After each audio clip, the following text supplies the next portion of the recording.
اور جس طرح کسی بھی بڑے ذخیرے کو جمع کرنے کے لیے گودام بنائے جاتے ہیں، پانی کی بہت بڑی مقدار کو جمع رکھنے کے لیے ڈیم بنائے جاتے ہیں، اسی طرح علم کے سمندر کو انسان میں جمع رکھنے کے لیے رب پاک نے آسمان یعنی اس کا شعور بنایا۔ شعور کو 7 درجے دیے، ہر درجہ پہلے درجے سے وسیع کہ علم کے سفر میں انسان پہلے آسمان سے یعنی پہلے درجے کے دائرے سے نکلا تو دوسرے میں داخل ہو گیا، وہاں سے سفر مکمل ہوا تو تیسرا آسمان کہ روحانیت کا سفر سارا کا سارا انسان کے اپنے ہی شعور میں موجود ہے۔ یہ شعور، یہ آسمان، یہ 7 آسمان جن کے رنگ جدا جدا، جن کا عمل جدا جدا، جن کی سمجھ جدا جدا، جس کی کیفیت جدا جدا، اور جو پہلے آسمان تک ہی ٹک گیا وہ دنیا میں ہی ٹک گیا، وہ اپنے اندر کی خوبی کو ہی ڈھونڈ نہ پایا، کیونکہ اس خوبی کی کنجی اللہ کی یاد میں ہے، اور اللہ کی یاد رسول اللہ صلی اللہ علیہ وآلہ وسلم کی اطاعت میں ہے۔ اور اب ایک اور راز سے پردہ اٹھتا ہے کہ جیسے باطن کی آنکھ پہ بصر اس البصیر نے انسان کو عطا فرما کر ظاہری آنکھ پہ باطنی آنکھ کی نعمت عطا کر کے عظمت بخشی، تو اندر کا ویژن، اندر کا نظارہ، اندر کی آنکھ یعنی خواب انسان کے سوا کسی دوسری مخلوق کو نظر نہیں آتے، کیونکہ ان کے پاس صرف ظاہر کی آنکھ ہے، اور ظاہر کی آنکھ جاگتے میں تصور تو کر سکتی ہے، کوئی شکل تو بنا سکتی ہے، مگر جب اندر ہی نگاہ موجود نہیں تو حالت نیند میں خواب نہیں دیکھ سکتی، ویژن نہیں باندھ سکتی۔ باطنی آنکھ کا تعلق یادداشت سے ہے، یاد سے ہے۔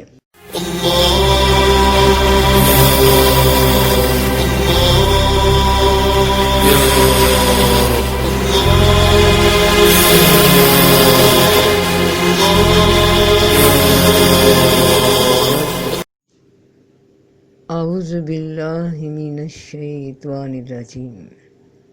بسم اللہ الرحمن الرحیم۔ السلام علیکم ورحمۃ اللہ وبرکاتہ۔ آسمان شعور کا شاکلہ، بادل دھواں یعنی شعور میں پیدا ہونے والے خیالات۔ شعور میں اندھیرا چھانے لگا تو ظلمات کے خیالات، فریب خیالات یعنی بدی کا آغاز ہونے لگا، اور جب دل میں احساس شرمندگی پیدا ہو گئی، اپنے اعمال پہ پچھتاوا ہونے لگا، تو اس جذبے نے تاثیر پکڑی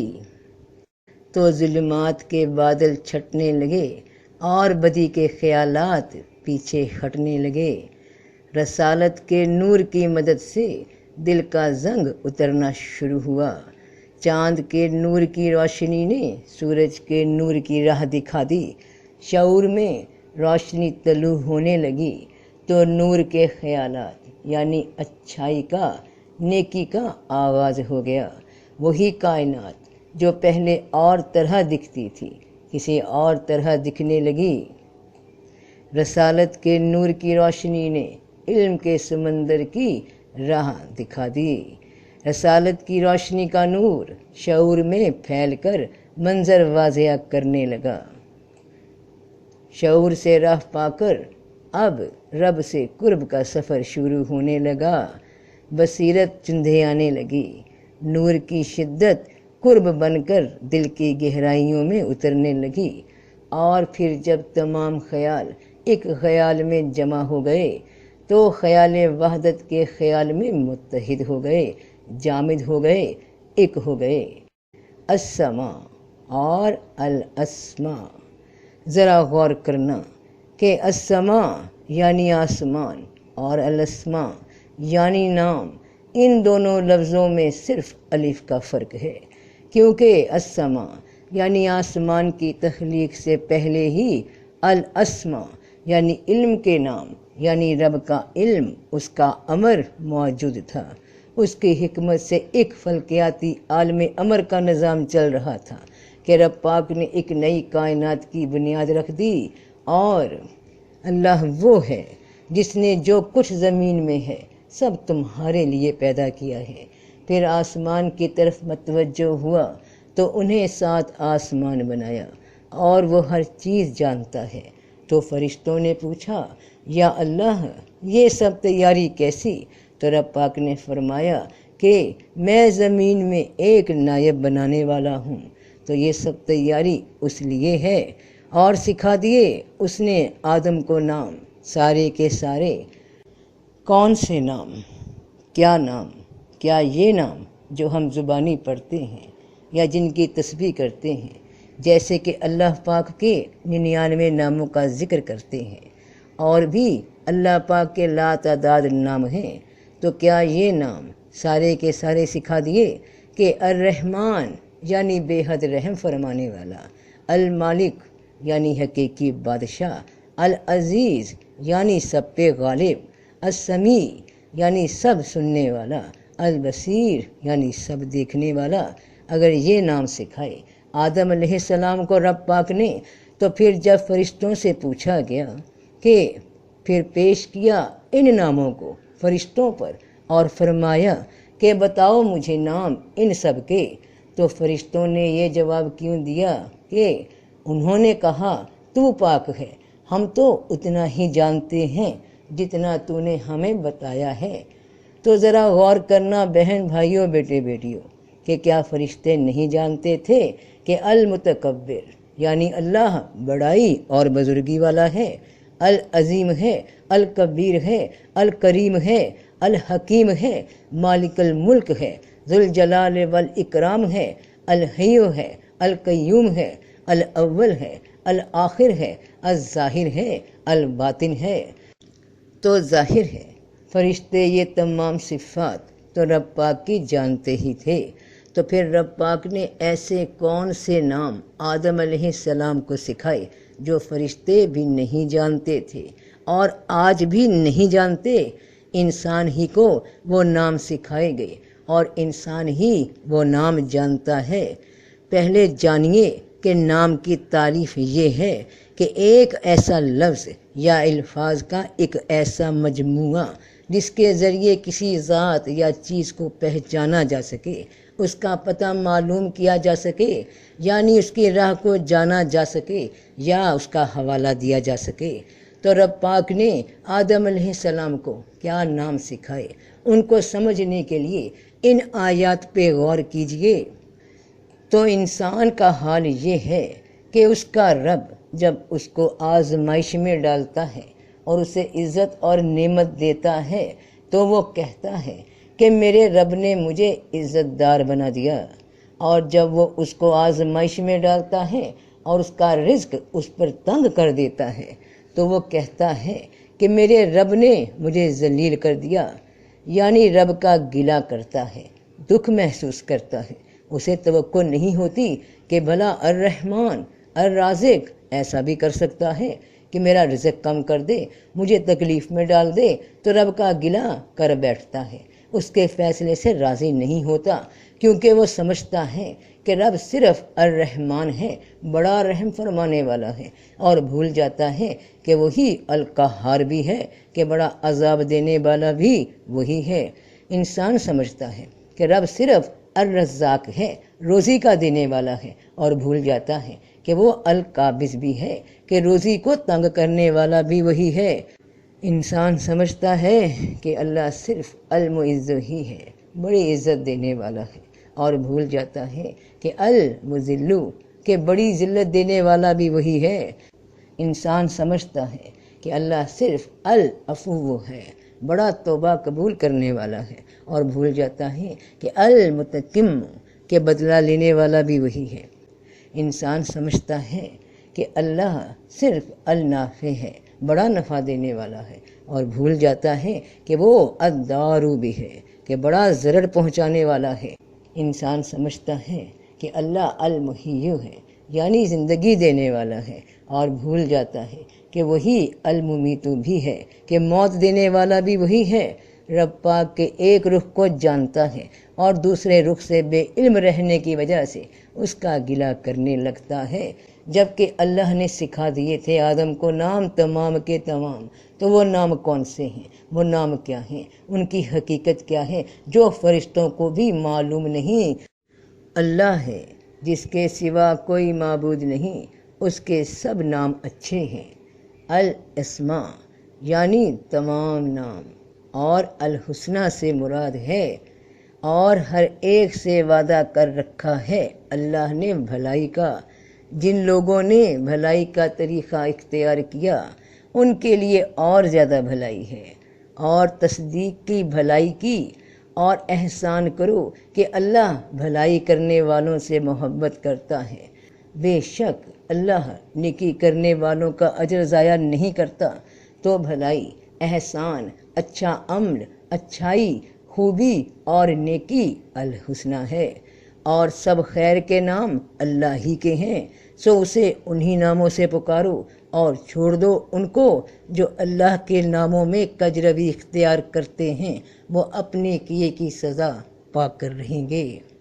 تو سب خیر کے، بھلائی کے عمل، بھلائی کے واقعات، بھلائی کے فیصلے اللہ ہی کے ہیں، تو انہیں اس کے خیر کے ناموں سے ہی پکارو۔ یہ پکارنے سے کیا مراد ہے؟ مثال کے طور پہ ہم اکثر سنتے ہیں، کہتے ہیں کہ فلاں انسان نے بڑا ظلم کر دیا، اس نے اللہ کے قہر کو پکار لیا، اس کے عذاب کو آواز دے دی، یعنی اس نے کوئی ایسا عمل کر دیا جسے کرنے کا رب پاک نے منع فرمایا، تو اس نے اس عمل کے ذریعے اللہ کے عذاب کو پکار دیا۔ یا کسی انسان نے کوئی ایسا نیک عمل کیا جس نے اللہ کی رحمت کو پکارا، اس کے فضل کو پکارا، اور چھوڑ دو ان لوگوں کو جو اللہ کے ناموں میں کجروی اختیار کرتے ہیں، یعنی جن کا میلان، جن کا جھکاؤ اپنے نفس کی خواہشات کی وجہ سے ان اعمال کی طرف ہو گیا جو نقصان کے ہیں، کیونکہ رب پاک کا ارشاد ہے کہ اور تم پر جو مصیبت آتی ہے تو وہ تمہارے ہی ہاتھوں کے کیے ہوئے کاموں سے آتی ہے، اور وہ بہت سے گناہ معاف کر دیتا ہے۔ تجھے جو بھلائی پہنچے وہ اللہ کی طرف سے ہے، اور تجھے جو برائی پہنچے وہ تیرے نفس کی طرف سے ہے۔ تو رب کریم کے سب نام ہی اچھے ہیں، اور سکھا دیے اس نے آدم کو نام سارے کے سارے، اور پھر الہام کر دی اس پر اس کی بدی اور پرہیزگاری۔ بے شک ہم نے اسے راستہ دکھا دیا، یا تو وہ شکر گزار ہے اور یا ناشکرا۔ اگر نیک کام کرے گا تو انعام پائے گا، رزق پائے گا، زندگی پائے گا، خوشحالی پائے گا، نفع پائے گا، عزت پائے گا، اس کی توبہ قبول ہوگی اور بخشش پائے گا۔ اور اگر برائی کے کام کرے گا تو سزا پائے گا، رزق کی تنگی پائے گا، ہلاکت پائے گا، بدحالی پائے گا، نقصان اٹھائے گا، ذلت پائے گا، اور توبہ نہ کی تو بخشا نہ جائے گا۔ تو اللہ ہے جس کے سوا کوئی معبود نہیں، اس کے سب نام اچھے ہیں۔ وہ اگر کسی کے حق میں اس کے نیک اعمال کے سبب رحمان ہے، رحم فرماتا ہے، تو بھی وہی رب ہے۔ وہ اگر کسی کے حق میں اس کے برے اعمال کے سبب قہار ہے، عذاب دیتا ہے، تو بھی اس کا یہ عمل خیر ہی ہے، کیونکہ اس نے سکھا دیے نام سارے کے سارے آدم کو، آگاہ کر دیا۔ تو اس آگاہی کو فرشتے نہیں جانتے تھے، کیونکہ ان کے وہ جسم نہیں، وہ ضروریات نہیں، وہ معاملات نہیں جو انسان سے تعلق رکھتے ہیں۔ جس طرح انسان کا وجود، اس کے کام، اس کی ضروریات اور معاملات وہ نہیں جو فرشتوں سے تعلق رکھتے ہیں۔ انسان بھی نہیں جانتا کہ فرشتے کیا ہیں، ان کے ذمے یا ان کی زندگی کا طرز عمل کیا ہے، وہ کیسے نظر آتے ہیں، کیا وجود ہیں، سوائے اس کے کہ نورانی مخلوق ہیں، رب کی مخلوق ہیں۔ تو آسمان یعنی السماء یعنی شعور اور اس کے 7 درجے، اور الاسماء وہ تمام نام، وہ تمام خیالات جو انسانی دماغ میں اچھائی یا برائی، نیکی یا بدی، شکر گزاری یا ناشکری کے پیدا ہونے والے خیالات جو رب کی جانب سے ہی انسان پہ نازل ہوتے ہیں، کیونکہ انسان کی آزمائش لینا مقصود ہے کہ وہ کون سے خیالات چنتا ہے۔ کہہ دو اللہ کہہ کر پکارو یا رحمان کہہ کر پکارو، جس نام سے پکارو اس کے سب نام بھلائی کے ہی ہیں، اور اپنی نماز میں نہ چلا کے پڑھ اور نہ بالکل ہی آہستہ پڑھ، اور اس کے درمیان راستہ اختیار کر۔ انسان جو زندگی گزار رہا ہے، یہ زندگی ہی نماز ہے، اللہ کا وہ نظام ہے جو ہم پر جاری و ساری ہے، اس کا حکم ہے۔ انسان نماز کی حالت میں ہی ہے، اس کے مقرر کردہ نظام میں ہی ہے، کیونکہ اس کا جسم، اس کا شعور سب اللہ کے قانون کے دائرے میں ہے، تسبیح میں ہے۔ جتنا رب نے عطا کیا، جیسا بنایا، وہ اس دائرے میں بند ہے۔ تو اپنی اس زندگی کے نظام میں جو تمہیں رب کی جانب سے عطا ہوئی، نہ حد سے بڑھو اور نہ ہی ایسے ہو جاؤ کہ بالکل ہی بے عمل ہو جاؤ، بلکہ وہ راستہ اختیار کرو جو توازن کا ہے، جو درمیان کا ہے، جو صراط مستقیم ہے، اور رب کی رحمت کو پکارو نیک اعمال کے ذریعے، نہ کہ اس کے عذاب کو آواز دو برے اعمال کے ساتھ، کیونکہ اس نے جو قانون دے دیا وہ اس میں تبدیلی نہیں کرتا، اور اللہ نے ان پر ظلم نہیں کیا، اور لیکن وہ اپنے نفسوں پر ظلم کرتے تھے۔ جب ایسا کوئی عمل کریں گے کہ اللہ کی شان قہاری حرکت میں آ جائے تو قصوروار ظاہر ہے برا عمل کرنے والا ہی ہے۔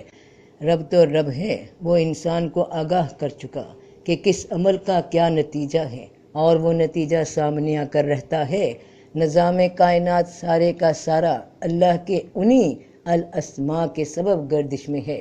آسمان سے تو فیصلے نازل ہوتے ہیں، وہ فیصلے جو ہر عمل کے لحاظ سے ازل سے طے کیے جا چکے، تو وہی اللہ ہے، پیدا کرنے والا، ٹھیک ٹھیک بنانے والا، صورت دینے والا۔ اس کے سب نام بھلائی کے ہیں، سب چیزیں اسی کی تسبیح کرتی ہیں جو آسمانوں اور زمین میں ہیں، اور وہی زبردست حکمت والا ہے۔ تو اس کے سب نام بھلائی کے ہیں کہ وہ رحمان کی شان میں کسی پر اس کے عمل کی بدولت رحم نازل فرمائے تو بھی بھلائی ہے، اور قہار کی شان میں کسی پر اس کے کسی غلط عمل کی بدولت ابتلا بھیج دے تو بھی بھلائی ہے۔ اسی بات کو رسول پاک صلی اللہ علیہ وآلہ وسلم نے اپنی حدیث مبارکہ میں فرمایا کہ اللہ کے دونوں ہاتھ داہنے ہیں، دونوں ہاتھ خیر کے ہیں، وہ کسی پر ظلم نہیں کرتا، بلکہ اس کے ہی کیے عمل کے صلے میں اپنے کسی نام کی شان اس پر حالات اور واقعات کی شکل میں ظاہر فرماتا ہے۔ یہ نام اس نے آسمان پہ یعنی انسان کے شعور پہ الہام کر دیے، سکھا دیے تمام کے تمام نام جو انسان کی زندگی، موت، دنیا، آخرت سے تعلق رکھتے ہیں، نہ کہ اپنے مکمل نظام کو رب پاک نے انسان کو سکھا دیا، کیونکہ انسان کو اس کی ہی زندگی سکھائی گئی، اسے فرشتوں کا، جنات کا یا کسی اور مخلوق کا، پرندوں کا، مچھلیوں کا طرز زندگی، سزا جزا، حساب کتاب نہیں بتایا گیا، بس اسے وہی بتایا گیا جس سے اس کا تعلق ہے، اور فرشتوں کو وہ سکھایا جس سے ان کا تعلق ہے۔ اور کہہ دو سب تعریفیں اللہ کے لیے ہیں، جس کی نہ کوئی اولاد ہے اور نہ کوئی اس کا سلطنت میں شریک ہے، اور نہ کوئی کمزوری کی وجہ سے اس کا مددگار ہے، اور اس کی بڑائی بیان کرتے رہو۔ اللہ اکبر۔ وسیع ہے، لامحدود ہے، زمان و مکان سے آزاد ہے، ہر گرفت سے باہر ہے، ہر حد سے دور ہے، وہ جو رب کا علم ہے۔ انسان کا عرش اس کا دماغ ہے، جہاں براجمان ہو کر وہ اپنے اعمال پہ، اپنے جسم پہ حکومت کرتا ہے۔ اس کے فرشتے اس کے حکم پہ چلنے والے، بنا کسی چوں چرا، بنا کسی انکار، ہر افعال انجام دینے والے اس کے اعضا۔ خیال یعنی انسان کا علم محدود، زمان و مکان میں قید، ذہن کی سکرین ان خیالات کو احاطہ کرنے والی وہ سلیٹ، وہ تختی، وہ آسمان جس پہ سوچ کے دائرے بادلوں یا دھوئیں کی شکل میں ابھرتے اور زائل ہوتے رہتے ہیں۔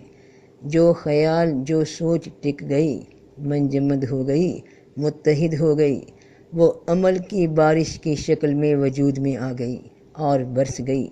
اگر سوچ نیک تھی تو عمل نیک ہوا، سب کے لیے خیر بن کر نازل ہوا، اور اگر سوچ منفی تھی، شر کی تھی، تو ایسی برسی کہ خود کو بھی عذاب میں مبتلا کر گئی اور آس پاس کے لوگوں کو بھی ہلاکت میں ڈال دیا۔ جو بھی اس بارش میں نہایا، جس نے اس سے فائدہ اٹھایا، تو کسی کو سیراب کر گئی، کسی کو برباد کر گئی۔ اور اگر زمین میں جو درخت ہیں وہ سب قلم ہو جائیں اور سمندر سیاہی، اس کے بعد اس سمندر میں 7 اور سمندر سیاہی کیا ملیں تو بھی اللہ کی باتیں ختم نہ ہوں۔ بے شک اللہ زبردست حکمت والا ہے۔ تو رب پاک کی حکمت یہاں کیا ہوئی کہ جب اس لامحدود وسیع سے وسیع تر علم رکھنے والے نے انسان کو بنایا، آدم کو بنایا، جس میں اپنا دم پھونکا، جس کے واسطے دنیا بنائی، اس میں جو کچھ ہے سب انسان کے استعمال کے لیے بنا دیا، اس کے رہنے کا انتظام کر دیا، ظاہری طور پہ بھی اور باطنی طور پہ بھی۔ ظاہری طور پہ کہ جسم بھی دے دیا، اس کو قائم رہنے کا، بڑھنے پھولنے، نشو و نما پانے کا، عمر کا سب انتظام کر دیا کہ نفس کو یعنی جان کو ٹھکانہ دیا جسم کے مکان میں، اور باطنی طور پہ انسان کو سماعت، بصارت اور دل عطا کیا، اور اس مسکن کا راہی روح کو ٹھہرایا۔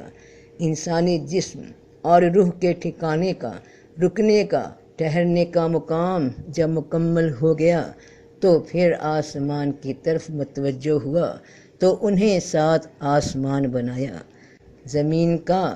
جسم کا تمام معاملہ مکمل ہوا تو اب توجہ ہوئی آسمان کی جانب، شعور کی جانب، عقل کی جانب۔ تو جسمانی زمین کی خوراک کچھ اور ہے جو جسم کو قائم رکھے، اور روحانی آسمانی خوراک کچھ اور ہے جو روح کو آباد رکھے۔ تو وہ لامحدود ذات جس کا علم 7 سمندر یعنی انتہا کے علم سے بڑھ کر لا انتہا میں داخل موجود علم والے نے انسان کو بنایا، اور جس طرح کسی بھی بڑے ذخیرے کو جمع کرنے کے لیے گودام بنائے جاتے ہیں، پانی کی بہت بڑی مقدار کو جمع رکھنے کے لیے ڈیم بنائے جاتے ہیں، اسی طرح علم کے سمندر کو انسان میں جمع رکھنے کے لیے رب پاک نے آسمان یعنی اس کا شعور بنایا۔ اس شعور کو 7 درجے دیے، ہر درجہ پہلے درجے سے وسیع کہ علم کے سفر میں انسان پہلے آسمان سے یعنی پہلے درجے کے دائرے سے نکلا تو دوسرے میں داخل ہو گیا، وہاں سے سفر مکمل ہوا تو تیسرا آسمان کہ روحانیت کا سفر سارا کا سارا انسان کے اپنے ہی شعور میں موجود ہے۔ یہ شعور، یہ آسمان، یہ 7 آسمان جن کے رنگ جدا جدا، جن کا عمل جدا جدا، جن کی سمجھ جدا جدا، جس کی کیفیت جدا جدا،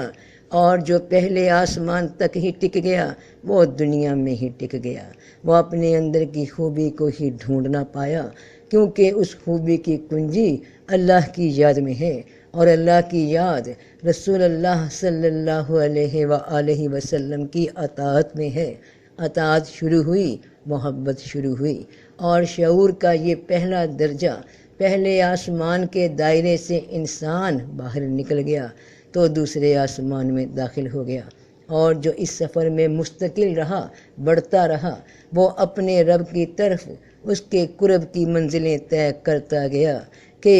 اور اگر زمین میں جو درخت ہیں وہ سب قلم ہو جائیں اور سمندر سیاہی، اس کے بعد اس سمندر میں 7 اور سمندر سیاہی کے عاملیں تو بھی اللہ کی باتیں ختم نہ ہوں۔ بے شک اللہ زبردست حکمت والا ہے۔ کہ درخت کون ہیں؟ یہ شجر کون ہیں؟ انسان ہیں۔ یہ اکٹھے ہو جائیں، قلم ہو جائیں کہ جان سکیں ان رازوں کو، رب کی کائنات کو، کائنات سے باہر کی کیفیات کو، جہانوں کو، اور سمندر سیاہی یعنی ان سب کا علم اکٹھا ہو جائے، اور اتنا ہی علم اور بھی اس میں جمع کر دیا جائے، یعنی جنات کا بھی علم ملا دیا جائے، شامل کر دیا جائے، جادو ٹونے، جنتریاں، ستاروں کے علم، علم جفر، علم دائرہ، علم نجومی سب شامل کر لیا جائے تب بھی اللہ کے علم تک نہیں پہنچ سکتے۔ کہہ دو اگر سب آدمی اور سب جن مل کر بھی ایسا قرآن لانا چاہیں تو ایسا نہیں لا سکتے، اگرچہ ان میں سے ہر ایک دوسرے کا مددگار کیوں نہ ہو، کہ قرآن فقط الفاظ نہیں کہ لفظوں کو جوڑ کر کوئی کتاب بنا دینی ہے، بلکہ قرآن اللہ کا علم ہے، اس کی نشانیاں ہیں، اور انسان یا جن وہی بھی ان میں سے ایسا نہیں کہ ایک مکھی بھی بنا سکے، اگرچہ وہ سب اس کے لیے جمع ہو جائیں۔ تو السماء اور الاسماء ذرا غور کرنا۔ اور سکھا دیے آدم کو نام تمام کے تمام، بڑا گہرا مقام ہے کہ انسان کے لیے دنیا بنائی، انسان کے لیے آسمان بنایا، اور اس جسم اور شعور سے متعلق تمام نام سکھا دیے، ان کی اچھائی اور برائی، ان میں موجود نیکی اور بدی سب سے آگاہ کر دیا انسان کو، کہ ساتوں آسمان اور زمین اور جو کوئی ان میں ہے اس کی پاکی بیان کرتے ہیں، اور ایسی کوئی چیز نہیں جو اس کی حمد کے ساتھ تسبیح نہ کرتی ہو، لیکن تم ان کی تسبیح کو نہیں سمجھتے۔ بے شک وہ بردبار بخشنے والا ہے۔ تو زمین کا سارا نظام، جسم کا سارا نظام، آسمان کا سارا نظام، دماغ کا سارا نظام اللہ کے پروگرام کے تحت ہی چل رہا ہے۔ وہ اس کے مقرر کردہ پلان کے مطابق گردش میں ہے۔ عمر بڑھتی ہے، اس عمر کے اثرات جسم اور دماغ پہ پڑتے ہیں، وہ بنا تمہاری مداخلت، بنا پسند ناپسند چل رہے ہیں۔ کھانا انسان کھاتا ہے، حلق سے روٹی کا لقمہ اتر جانے کے بعد کا نظام، اس کے ہضم کا نظام، تمہارا اس سے تعلق ہی نہیں۔ جس طرح جسم کو، معدے کو، انتڑیوں کو رب پاک نے حکم دے رکھا ہے، وہ اسے ہضم کرنے کے پروسیجر پہ لگ جاتی ہیں۔ تو نہ سورج کے بس میں یہ ہے کہ وہ چاند کو جا پکڑے، اور نہ رات دن پر سبقت لے جا سکتی ہے۔ سب ایک ایک فلک میں تیر رہے ہیں کہ ہر کوئی اپنے مقرر کردہ مدار میں تیر رہا ہے جو رب پاک نے ان کے لیے طے کر دیا۔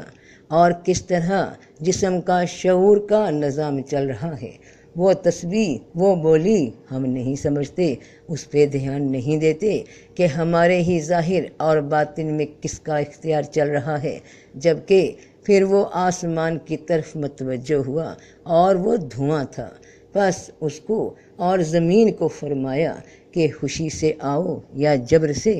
دونوں نے کہا ہم خوشی سے آئے ہیں،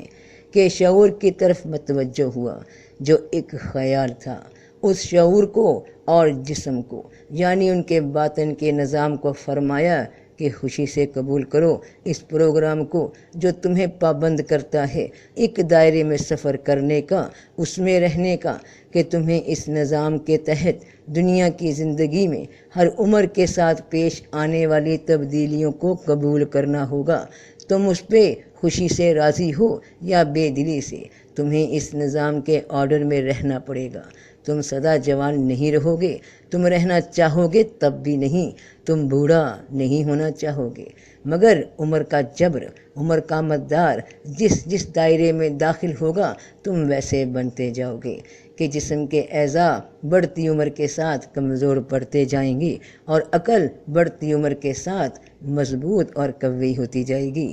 انسان باطنی اور ظاہری طور پہ ہر طرح سے اپنے رب کے ہی اختیار میں قید ہے۔ رب نے انسان کو پھر یہ اختیار دیا کہ میرے دیے ہوئے اختیار کو تم کیسے استعمال کرتے ہو، رب کو یاد رکھتے ہو یا اس کو ہی بھول جاؤ گے اپنے اس وقتی قیامگاہ میں کھو کر۔ تو اس عقل کو، اس سمجھ کو، اس خیال کو اگر برائی سے پاک کر لیا تو بے شک وہ کامیاب ہوا جو پاک ہو گیا۔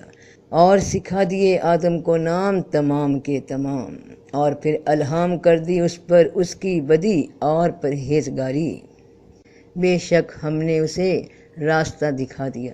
یا تو وہ شکر گزار ہے اور یا ناشکرا۔ اور جب تیرے رب نے فرشتوں سے کہا میں زمین میں ایک نائب بنانے والا ہوں۔ فرشتوں نے کہا کیا تو زمین میں ایسے شخص کو نائب بنانا چاہتا ہے جو فساد پھیلائے، خون بہائے؟ حالانکہ ہم تیری حمد کے ساتھ تسبیح بیان کرتے ہیں اور تیری پاکی بیان کرتے ہیں۔ فرمایا میں جو کچھ جانتا ہوں وہ تم نہیں جانتے، کہ ہم اس کی آزمائش کرنا چاہتے ہیں، بس ہم نے اسے سننے والا دیکھنے والا بنا دیا۔ یہاں بڑی غور طلب بات ہے کہ فرشتوں نے کہا کہ یا اللہ، ہم تو تیرا سارا نظام تیرے حکم کے مطابق چلا رہے ہیں، تسبیح میں ایک دانے کا بھی فرق نہیں، جیسا تو نے حکم دے رکھا ہے، کسی بھی شے کو پروگرام دے رکھا ہے، اسی حساب کے ساتھ اسے گھما رہے ہیں، گردش دے رہے ہیں۔ تو پھر کسی اور کو، کسی اور مخلوق کو زمین میں اختیار دینے کی کیا ضرورت؟ اور اب ایک آیت یہ بھی دیکھیے کہ اور جب ہم نے فرشتوں سے کہا کہ آدم کو سجدہ کرو تو سوائے ابلیس کے سب سجدے میں گر پڑے۔ کہا کیا میں ایسے کو سجدہ کروں جسے تو نے مٹی بنایا ہے؟ تو فرشتوں کو صرف سمجھ آیا کہ جب ہم ہر وہ کام وہ حکم بجا لا رہے ہیں تو کسی اور کی کیا ضرورت پڑ گئی، اور شیطان کو اعتراض ہوا کہ کیا میں اس مٹی کو سجدہ کروں، اس وجود کو جو مٹی سے بنا ہوا ہے؟ تو اس راز سے اب پردہ اٹھتا ہے کہ ہم اس کی آزمائش کرنا چاہتے ہیں، بس ہم نے اسے سننے والا دیکھنے والا بنا دیا۔ تو رب پاک دیکھنے والا سننے والا، تو نے فرشتوں کو بھی بنایا، جنات کو بھی بنایا، جتنی بھی جاندار مخلوقات ہیں، حیوان ہیں، شیطان ہیں، وہ بھی تو دیکھتے اور سنتے ہیں۔ تو انسان کے دیکھنے اور سننے میں ایسی کیا الگ بات تھی جو اس کی آزمائش کا ذریعہ بھی بن گئی؟ تو قرآن میں جب آیات میں ظاہر کے دیکھنے کا ذکر ہے، ان ظاہر کی آنکھوں کے دیکھنے کا ذکر ہے، ان میں سے کچھ آیات پہ غور کیجئے کہ تم نے دیکھا نہیں کہ تمہارے رب نے ہاتھی والوں کے ساتھ کیا کیا؟ تم نے دیکھا اس شخص کو جو آخرت کی جزا و سزا کو جھٹلاتا ہے؟ کیا تو نے انہیں نہیں دیکھا کہ جنہوں نے اللہ کی نعمت کے بدلے میں ناشکری کی اور اپنی قوم کو تباہی کے گھر میں اتارا؟ وہ دیکھنا جنہیں ظاہری آنکھوں نے دیکھا، ہاتھی والوں کا حشر اس زمانے کے لوگوں نے ظاہری آنکھوں سے دیکھا۔ ابو جہل اور اس جیسے کافر جو آخرت کی سزا جزا کو جھٹلاتے رہے، ان کو اس زمانے کے لوگوں نے ظاہری آنکھوں سے دیکھا۔ اس زمانے کے جانور بھی دیکھتے ہوں گے، اور وہ قوم جس نے تورات، زبور، انجیل آ جانے کے باوجود اللہ کی ناشکری کی، اس کو ظاہری آنکھوں سے ہم بھی دیکھ رہے ہیں، ہر کوئی دیکھ رہا ہے۔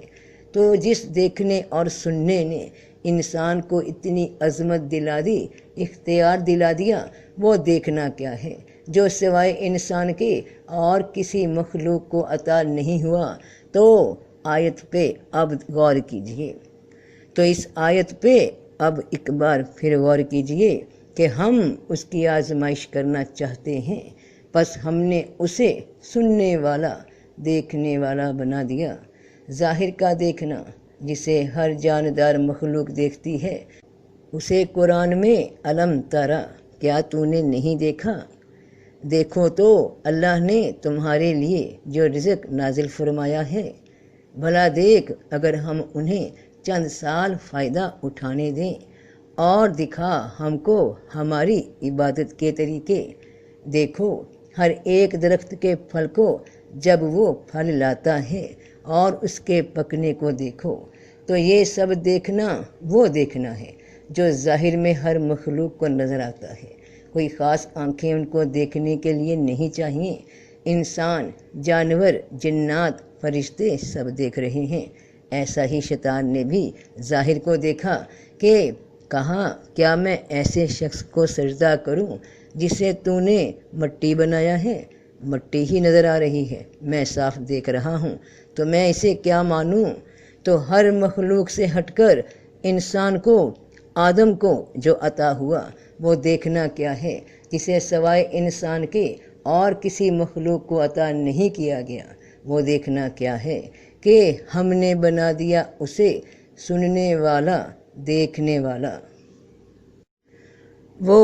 ظاہری دیکھنا تھا جو سب کا تھا، مگر یہ بصیرت کی آنکھ انسان کو عطا فرمائی گئی، باطنی آنکھ عطا فرمائی گئی، وہ نظر عطا فرمائی گئی جو رب کریم کے شعور کو، اس کے رازوں کو، اس کے بھیدوں کو دیکھ سکے، کیونکہ اور اللہ دیکھتا ہے جو وہ کرتے ہیں، اللہ باطن سے دیکھتا ہے۔ اور انسان کو یہ خوبی رب پاک نے عطا کر دی کہ وہ بھی اندر کی آنکھ سے دیکھنے کے قابل بنا دیا گیا۔ وہ نظر، وہ دیکھنا جو شیطان کو عطا نہیں ہوا، تو اسے ظاہری آنکھ نے آدم کو صرف ایک مٹی کا وجود دکھایا۔ وہ نظر جو فرشتوں کو عطا نہیں ہوئی کہ وہ صرف بنا چوں چراں اللہ کا ہر حکم بجا لاتے ہیں، جو حکم ہو گیا وہ کر رہے ہیں، نہ اس کے ظاہر سے مطلب، نہ اس کے ظاہر سے مطلب، نہ اس کے باطن سے مطلب، بس حکم کے غلام، حکم کے فرما بردار۔ قرآن میں جہاں کافروں کے لیے حقیقت کی راہ سے منہ موڑنے کا ذکر فرمایا گیا ہے، وہاں ظاہری آنکھ کی بات نہیں کی گئی، جیسے کہ اللہ نے ان کے دلوں اور کانوں پر مہر لگا دی ہے، اور ان کی آنکھوں پر پردہ ہے، اور ان کے لیے بڑا عذاب ہے، تو ان کی دل کی باطن کی آنکھوں پہ پردہ ہے۔ ویسے تو وہ ظاہر کی دنیا کو بخوبی دیکھتے ہیں، دنیا کے علم کے ذریعے ہی اسے حاصل کرنے کی تگ و دو میں سب سے آگے ہیں۔ اور آیات دیکھیے کہ قریب ہے کہ بجلی ان کی آنکھیں اچک لے، یعنی ان کے باطن کی آنکھیں مکمل بند ہو جائیں۔ اور اب ایک اور راز سے پردہ اٹھتا ہے کہ جیسے باطن کی آنکھ پہ بصر اس البصیر نے انسان کو عطا فرما کر ظاہری آنکھ پہ باطنی آنکھ کی نعمت عطا کر کے عظمت بخشی، تو اندر کا ویژن، اندر کا نظارہ، اندر کی آنکھ یعنی خواب انسان کے سوا کسی دوسری مخلوق کو نظر نہیں آتے، کیونکہ ان کے پاس صرف ظاہر کی آنکھ ہے، اور ظاہر کی آنکھ جاگتے میں تصور تو کر سکتی ہے، کوئی شکل تو بنا سکتی ہے، مگر جب اندر ہی نگاہ موجود نہیں تو حالت نیند میں خواب نہیں دیکھ سکتی، ویژن نہیں باندھ سکتی۔ باطنی آنکھ کا تعلق یادداشت سے ہے، یاد سے ہے، اللہ کی یاد سے ہے، اور اس کی یاد سے ہی اپنی یاد آتی ہے کہ میں کیا ہوں، کون ہوں۔ تو جو مراقبہ اس لیے کرتے ہیں کہ کوئی رنگ نظر آ جائے، کوئی تصور نظر آ جائے، کوئی شکل نظر آ جائے، کوئی نظارہ نظر آ جائے، روحانی واردات کے طور پہ کوئی روحانی واقعہ نظر آ جائے، مگر وہ روحانی ہوگا کب؟ جب اس نظارے کا تعلق ان نظاروں سے نہ ہو جو ظاہر میں نظر آ رہے ہیں، مجھے بھی، تمہیں بھی، جن کے نام، جن کے رنگ، جن کی کیفیات میں بھی جانتی ہوں، تم بھی جانتے ہو۔ تو یہ روحانی واردات نہیں ہوتی، بلکہ ایک عام مشاہدہ ہوتا ہے، عام نظر سے ہوتا ہے، اپنے تصور سے ہوتا ہے کہ میں نے یہ دیکھنا چاہا، میں نے اسے محسوس کرنا چاہا۔ مراقبے میں روحانی واردات، روحانی کیفیات تب نازل ہوتی ہیں جب آپ نے وہ دیکھا، وہ سنا جو اوروں سے نہیں سنا، جو کسی اور کی آنکھ کا مشاہدہ نہ ہو، جب کسی اور کا تجربہ آپ تک نہیں پہنچا تو آپ نے اس کو نہ سنا، نہ تصور میں کوئی امیج بنائی۔ وہ واقعہ جو آپ کی زندگی میں اوروں سے ہٹ کر ہو، خواہ ظاہر میں ہو یا باطن میں، وہی روحانی واردات ہے جو باطن سے ظاہر پہ اثر انداز ہو جاتی ہے، اور انسان جو پہلے دیکھ رہا ہوتا ہے وہ سب بدل جاتا ہے، ہر شے اپنی حقیقت کو ظاہر کرنے لگتی ہے۔ تو سب کا بھلا، سب کی خیر، بیٹے بیٹیوں، بہن بھائیوں، اللہ رنگ لگا دے، سب کو رنگ لگا دے، جیتے رہو، فی امان اللہ۔